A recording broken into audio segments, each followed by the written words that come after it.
Assalamualaikum warahmatullahi wabarakatuh. Hai semuanya, selamat datang kembali di channel YouTube Dapur Kue Sabin. Tentunya dengan pawang dapurnya Tuti Putu di sini. Ini ayam kenapa sih dipijit-pijit nggak jelas gini Bu Tutinya bener-bener deh. Nanti lihat teman-teman ya di belakang videonya sampai selesai itu bikin apa sih. Juga di sini aku akan sepil untuk isian ketan serundeng. Isiannya aja ya teman-teman. Ini resep baru ya setelah yang satu ini.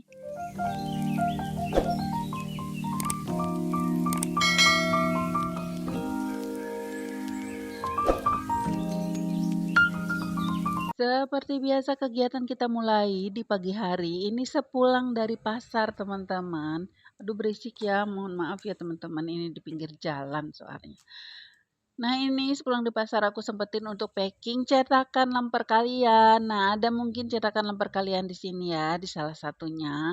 Ditunggu aja, ini aku udah packing yang rapi, super rapi dan juga cetakannya super kokoh. Jadi nggak akan rugi jajan di Mbak Tuti.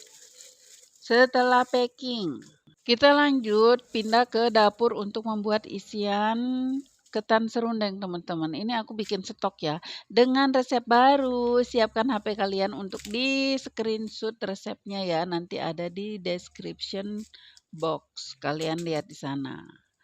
Nah ini resepnya resep baru, aku pakai cabe yang bukan kayak biasa ya. Biasanya aku tuh pakai cabe merah besar yang segar. Di sini aku pakai cabe kering teman-teman. Dan ternyata hasilnya lebih bagus, lebih rasanya tuh lebih nyemek gitu ya kalau pakai cabe kering. Nah, isiannya kita harus keluarin dulu karena apa? Keras teman-teman, meskipun akan di blender kayaknya tuh nggak akan hancur. Jadi harus dibuangin dulu semuanya ya isiannya. Kemudian jangan lupa daun jeruk. Ini komponen penting ya dalam pembuatan isian ketan serundeng. Kelapa ya, kelapanya. Apa ya, serundeng aja lah gitu, nggak usah isian ketan serundeng. Ribet amat Mbak Tutik nih ngomong. Jadi tulangan daun jeruknya kita buangin dulu teman-teman supaya nggak ada semeriwing pahit-pahit gitu ya. Jadi tulangnya kita buangin aja, nggak usah pakai pisau, cukup pakai tangan, ditarik bagian tengahnya seperti itu. Dilipat dulu daun jeruknya. Sejak kapan kalian tahu ngebuang tulang daun jeruk nggak perlu pisau? Aku sejak belum lama teman-teman. Ilmu datang dari mana aja ya, dari mana aja, dari tanpa sengaja, padahal udah bertahun-tahun ngerjainnya juga, akhirnya baru ketemu kemarin. Kemudian kita sisihin dulu cabai yang sudah kita kupas, kemudian daun jeruk yang sudah kita buang, tulangnya, dan ini juga sudah selesai ngupas bawang putih. Sebelum dihaluskan, kita akan cuci ya teman-teman. Harus higienis, kata netizen. Kalau enggak nanti dimarahin. Langsung aja kita cuci sekali 2 kali, terserah kalian. Yang penting ini juga udah bersih kan, nggak terlalu kotor. Kemudian aku akan blender dengan sedikit air aja. Aku nggak nyangka loh hasil dari memakai cabai kering ini sangat bagus teman-teman. Warnanya itu keluar gitu warna kuning oranyenya. Kemudian rasanya juga rasanya lebih apa ya, lebih nyemek, lebih kental gitu rasanya. Aduh susah ngomong ya, susah menjabarkan. Pokoknya gitulah jatuhnya tuh lebih enak aja, udah gitu. Kita tambahin sedikit air, kemudian kita blender. Di sini aku ngeblendernya dengan grand blender dari Signora ID. Teman-teman bisa beli di Mona Bakeware ya. Ada di Shopee juga ada di eh, Instagramnya Mona Bakeware. Ini keren banget. Ini jadi blender idola aku. Lihat mangkoknya, mangkok stainless yang sangat mudah untuk dibersihkan ya, untuk dikeluarkan juga hasil dari blenderan.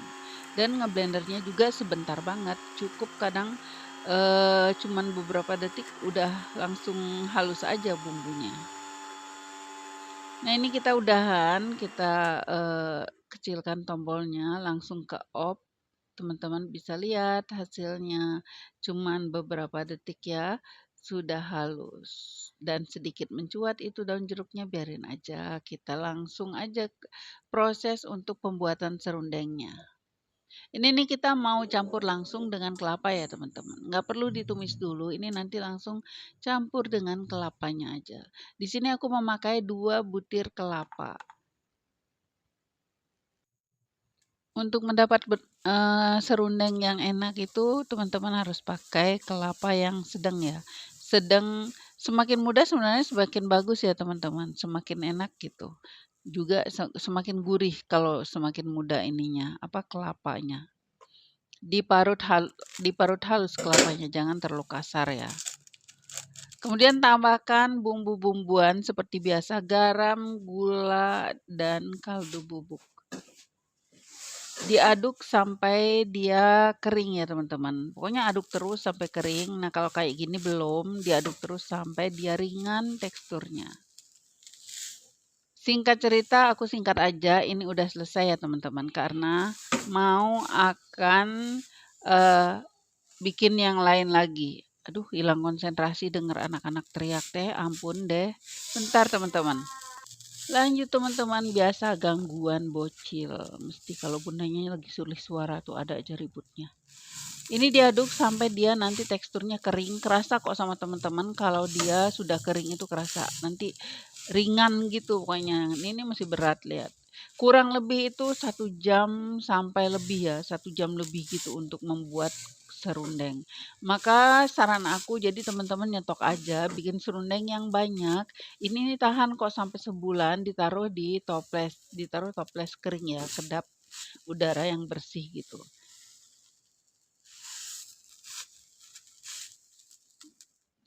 Serundeng ini nih ya, kalau di Bali itu orang jualan nasi kuning teman-teman, nasi kuning itu pakai serundeng loh.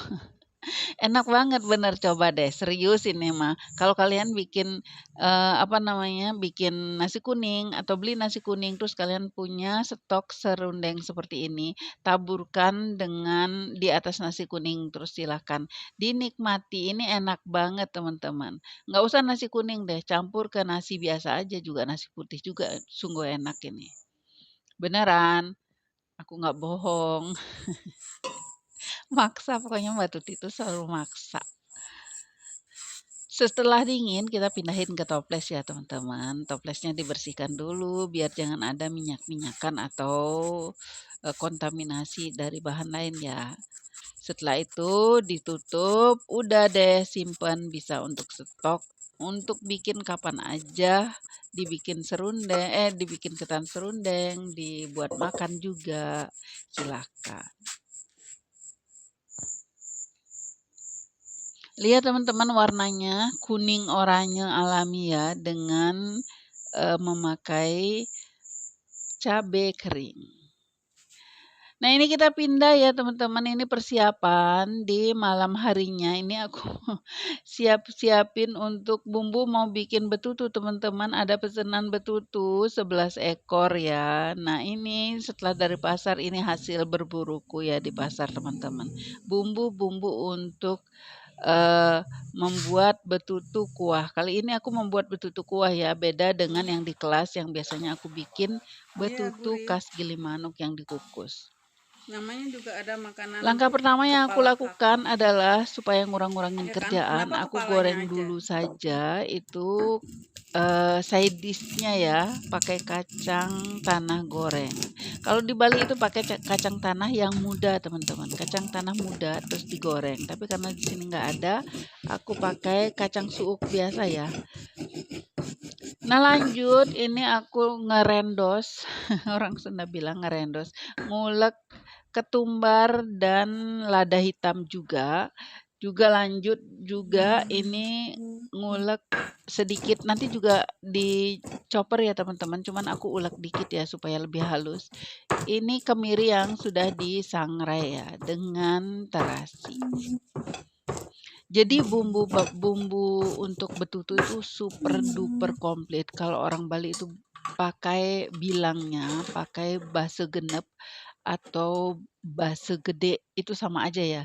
Jadi semua jenis bumbu umbi-umbian itu masuk menjadi bumbu dari betutu ini. Nah, lanjut, bahan-bahan bumbu tadi kita haluskan teman-teman. Kalau aslinya yang mau tradisional, teman-teman bisa rajang ya, pakai pisau gitu, dirajang sampai halus. Nah, di sini aku nggak sanggup ngerajang teman-teman, kita akan pakai haluskan dengan Pro Food Processor dari Signora ID. Lagi-lagi produk dari Signora, ini keren banget. Pokoknya sangat-sangat membantu untuk kerja di dapur yang single fighter. Ngomong tuh mesti keselak, karena biasa maksudnya kalau lagi bersemangat, ngomongnya tuh suka segala macam. Nah, ini food prosesornya keren banget ya teman-teman. Aku bukan promo, ini mah kenyataan. Aku memakainya selama ini sangat berguna ya bagi yang bekerja sendirian tanpa asisten, itu sangat berguna. Dia bisa buat ngalusin ngeliat bumbu nih, ngerajang bumbu dengan hasil sempurna. Kemudian dia bisa buat ngalusin apa namanya, untuk ngalusin, aku biasa bikin solo itu kalau banyak ya, nyuir ayam juga bisa. Kemudian bisa bikin untuk motong-motong, motong-motong apa, wortel, kentang, gitu, dan lain sebagainya. Pokoknya sangat-sangat multifungsi.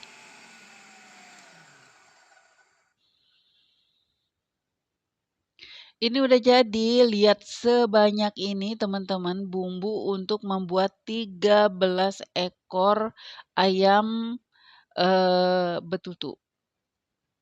Sebanyak ini, jadi nanti rasanya akan sangat nyemek. Ini persis seperti rajangan ya teman-teman, lihat ini halus. Nah, saran aku meskipun dirajang seperti itu seharusnya mah jangan terlalu kasar ya teman-teman, karena nggak enak banget kalau kita makan umbi-umbian itu ya, kayak lengkuas, jahe, terus, apa ya, ya pokoknya jenis umbian gitu tuh kalau terlalu kasar itu kita makannya tuh nggak enak ya, jadi dihalusin. Kemudian kita masukin yang terakhir itu yang tadi apa, kemiri. Kemiri sangrai bersama dengan terasi, teman-teman. Kita masukin. Untuk resep nanti aku sertakan di description box seperti biasa ya teman-teman, karena ini akan panjang sekali kalau aku jelasin di sini. Sambil bicara panjang banget, nanti aku juga lupa ngomong apa tadinya. Jadi teman-teman nanti perhatikan di sana aja. Udah selesai kita ngecop, ini mau langsung aja aku pijetin ke ayamnya ya teman-teman. Jadi supaya mendapatkan daging yang empuk dan daging yang juicy. Jadi memang kata pakar kulinernya di Bali itu ayamnya tuh harus dipijat-pijat dulu dengan bumbunya ya teman-teman. Nah, untuk membuat ayam betutu ini, bumbunya nggak ditumis teman-teman, ini pakai bumbu mentah ya, pakai bumbu mentah kayak bikin gudeg gitu loh. Jadi langsung aja bumbu yang tadi kita racik itu kita pijat-pijatkan ke ayamnya. Nah, kalau ada misalnya kayak daun jeruk atau daun salam itu bisa dimasukin ke dalam badan ayam ya teman-teman.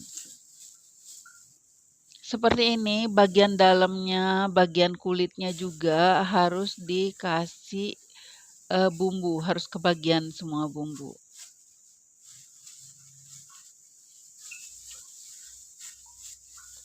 Nah, kemudian setelah ini dipijit-pijit seperti ini, bumbunya juga semua sudah habis, kita balurin ke ayamnya. Nanti kita tambahkan saja air, teman-teman. Tambahkan air sesuai dengan apa takaran. Biasanya aku satu ekor itu memakai air cuma 500 mili ya, teman-teman. Itu pun nanti kuahnya akan nambah keluar dari daging ayamnya juga. Nah, ini lanjut bikin side dish yang lain yaitu pelecing kangkung. Di sini aku memakai 11 ikat daun kangkung ya teman-teman, sayuran kangkung. Boleh juga memakai kacang panjang yang akan diolah sebagai sayur bejek. Jadi ada dua alternatif biasanya untuk side dish-nya betutu ya teman-teman. Ada pelecing kangkung dan ada juga sayur bejek, jukut bejek kalau orang Bali bilang, jukut bejek yang dari kacang panjang. Di sini aku mau minta maaf sama teman-teman karena belum bisa membuat video yang lengkap tentang ayam betutu ya. Sebenarnya prosesnya sama dengan video bebek betutu yang kemarin sudah aku upload ya teman-teman. Jadi sama sebenarnya seperti itu. Nanti kapan-kapan deh kalau aku bikin sempet-sempetin bikin video untuk ayam betutu kuahnya ya teman-teman. Nah ini kangkungnya kita belah dua, potong dulu ya bonggolnya bagian kerasnya. Ebin kemana? Bentar teman-teman. Gangguan lagi bocil kan teman-teman, ya ampun. Lanjut ini, nah di sebelahnya udah jadi aja tiba-tiba seperti ini teman-teman. Aku tambahkan telur ya, jadi telurnya itu direbus dulu. Setelah telur direbus, kemudian kita kupas dan langsung aja masukin berserta ayamnya teman-teman. Direbus selama 3 jam dengan api kecil. Setelah mendidih ayam betutunya itu, kecilkan apinya sekecil yang kompor kalian bisa. Nah ini di sebelahnya aku godok untuk pelecing kangkung ya tadi ya teman-teman. Setelah empuk baru kita angkat, tiriskan. Dan ini aku sudah bikin juga untuk sambal matahnya. Jadi teman-teman bisa pakai sambal matah maupun sambal embe ya. Kalau menurutku sih sebenarnya enakan sambal embe gitu loh, sambal embe tuh lebih enak. Tapi ini permintaannya dari yang pesan adalah sambal matah, jadi aku nurut aja. Terakhir setelah diberi minyak ya, minyak panas, kita masukin air daun jeruk, perasan daun jeruk. Kok daun jeruk sih? Buah jeruk teman-teman diperes ya, ditampung ininya, jangan sampai ngikut bijinya. Tadi itu aku pakai minyak kelapa campuran dengan minyak goreng ya teman-teman, biar ada aroma-aroma gitu. Jadi aku pakai minyak kelapa juga. Udah beres, ini semua videonya sat cepet, nggak kerekam semuanya karena sibuk banget. Tiba-tiba aja udah beres, aku packing ya teman-teman. Itu ada ayam betutu, kemudian ada kuahnya dengan 2 telur, ada kacang tanah goreng, ada juga pelecing kangkung lengkap dengan bumbunya, dan yang terakhir ada sambal matah. Dan ini setelah selesai kirim-kirim ayam betutunya, AA kurirnya datang untuk ngambil paket kalian yang siap dikirim hari ini ya teman-teman, tanggal 11. Oke, sampai di sini dulu video Mbak Tuti kali ini. Wassalamualaikum warahmatullahi wabarakatuh.